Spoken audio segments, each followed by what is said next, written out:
Okay, so that was wonderful, and lots of my ideas taken up there. So I might not speak quite as much length, but I don't have noble women of yesteryear, although there are some people that are particular heroines of mine. So, for example, the late Shirley Williams is somebody that I often think about as one of the pioneers in politics.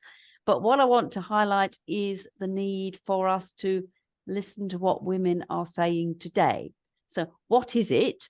That is the thing that prevents women fully engaging in politics, whether it be in activism or in elected politics. And a few years ago, you've already mentioned it, I did some research, and it was looking at women and politics in the larger Merseyside area. So what I did is I spoke to existing councillors, I spoke to activists, I spoke to previous councillors. These were all women, and there was a range of levels of experience. So some were very new and some had been around for a long time, and asked them what the barriers had been, what the experiences had been, why they thought perhaps it was very difficult for some women to get engaged. And a number of themes actually came out. The first is that quite often women are getting into politics through activism. So this is perhaps you're running a campaign in your local area. Perhaps there's a playground threatened. Perhaps there's an issue that you and other local people get together about. And then there's a progression from the activism into elected politics. And this was more common, I found, than among male politicians. So perhaps one of the lessons there is if we are trying to encourage more women to get involved in elected politics, we need to do a bit more active fishing in those activist groups, because it is a minority of women in activist groups who will voluntarily spot the step from that group into elected politics. But these are women with huge amounts of potential who can do a lot on local councils or as MPs. And we need to be a bit more active in attempting to recruit those women and making the step into elected politics seem more possible. So that was one message. The other messages that came out from the women that I'd spoken to were, I mean, to be honest, what you'd expect, but it was interesting to hear it. So the barriers that were raised time and time again were about the architecture, the infrastructure of elected politics. So really basic things. What time of day do meetings take place? I mean, often the meetings in local councils are in the time slot they've always been, and they're very suitable for men, and for women with childcare responsibilities, these are a major problem. So time and time again, women were saying, well, you know, I wanted to stand for council, but when I looked at when the meetings were scheduled, I realized that it would just be too tricky for me with the childcare issues that I have. So councils need to think about that when they're scheduling. Another issue was atmosphere. So I'm not a shrinking violet, and I don't think, that not all women are shrinking violets by any means, but there is something about the atmosphere of a rough and tumble full council meeting that can be incredibly off-putting if you are not used to that environment. And lots of women spoke to me about the shock of suddenly being in somewhere where it seemed like there were no holds barred. And there was also almost a pride from some councillors in being as rude and as loud as they could be. And, this is a very male thing. It's like the alpha males with the antlers, and some women deal with that pretty well. But in other cases, this is the thing that can be very off-putting. And actually, there's no reason why council meetings should be like that. Part of it's down to chairing. Part of it's down to culture. Part of it's down to how we recruit our politicians in the first place. Because if we put a premium on selecting people who are good at the dramatic speaking and the put downs, then we will create that culture. So women were saying, look, there's a problem with the time.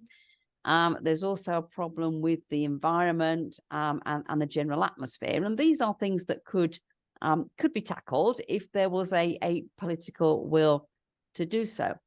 There is also an issue in terms of women supporting each other. And I'm glad that came up, because what was also said was that in some parts of our region, there are very supportive groups of female politicians, and they do bring others on, and they do work together. But that's not the case across the piece, and sometimes it can be quite competitive and quite difficult. And one of the phenomenon that has been noticed at academic level and also at the very local level is that if women have a difficult time in politics, so, I class that as losing an election, something I've done with repeated over and over again, there is a greater tendency among women to not try again. So there is a greater so men will lose an election, try again, lose an election, try again, and basically keep flinging things at the wall until they triumph, generally. Women are much less likely to make repeated attempts. And I think this is where we as women need to support each other a bit more. We as women need to be saying that it is perfectly okay to make a second attempt, and we will support you making a second attempt. And if you lose, this is not necessarily a clue that you need to walk away, that it is possible to win, it is possible to do better with persistence. And it is this sense of building up the self-worth, the self-belief of women in politics that is important, because what some of the women said to me, you come along to these meetings and it's a group of people who've always done politics. They speak an odd language. They don't explain things because they assume everybody knows what's going on.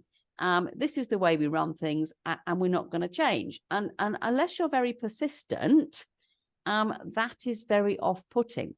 And so the need for women to support each other in trying to break down that behavior, and if they can't break it down, at least to sort of decode what's going on in those meetings, is really, really important. So the strengthening of networks and the creation of more support generally is something that needs to happen. And I want to make a point about the national level as well, because recently the chairman of the Conservative Party made the point that he was actually concerned that there weren't enough female candidates coming through at parliamentary level.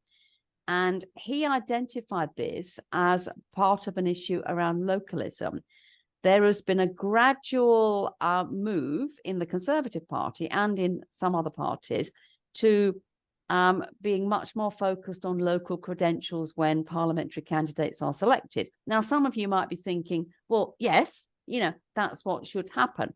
But what happens if that is your main focus is if you don't have a pipeline of female councillors in your area already, you are much less likely to identify women to select for Parliament. So what we need to be doing is looking not just at the initial entry point, but where the leadership pipeline is. Because one of the things I identified was that there is, in some cases, a lack of supply, if you like, in the leadership pipeline. And if you find in the leadership pipeline there really only are men that can realistically be selected, we will find that there is constantly a problem with finding women to be candidates.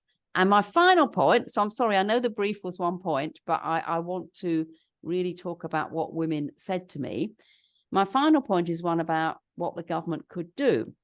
So back in 2010, the Equality Act was passed. Now, if you don't know a lot about legislation, you tend to think, a law comes in and everything starts. But actually, in legislation, there are often clauses that don't get implemented until the Secretary of State does something. And sometimes these never get implemented. And in the Equality Act is a clause, Section 106, which is about political parties having to declare how many candidates are on shortlists for selection of each gender, how many candidates are then successful. And so we would have a much better picture of what the gender balance was at all stages of the selection process.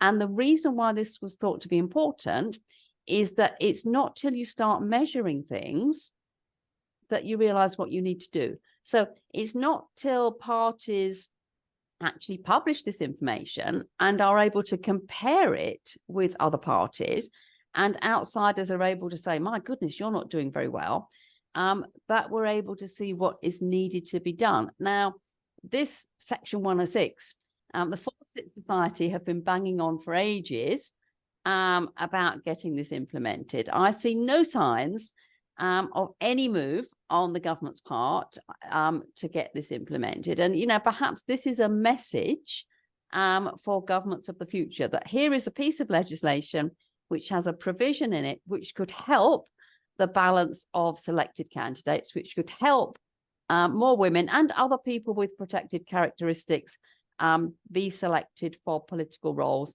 And what are we doing about this? Well, nothing. Because we are not bothering to implement it. So my message at national level would be, you know, implement, you know, do something to implement that section. But my message at local level would be just listen to what the existing female candidates and activists are saying about the barriers and about what needs to be done. Some of it is so common sense. It is so common sense. It's not true. But it's amazing in politics. Often the things that are common sense are the things that don't happen. So that's my message. Government, get your finger out and get that clause into law.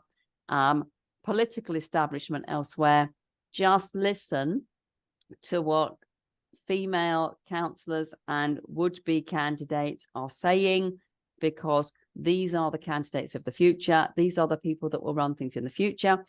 And if we don't pay attention to finding out what those barriers are, we are losing out on some excellent representation. I met people who would make fantastic councillors and probably never will, because actually when they talked about the barriers, I couldn't see how those barriers were being removed.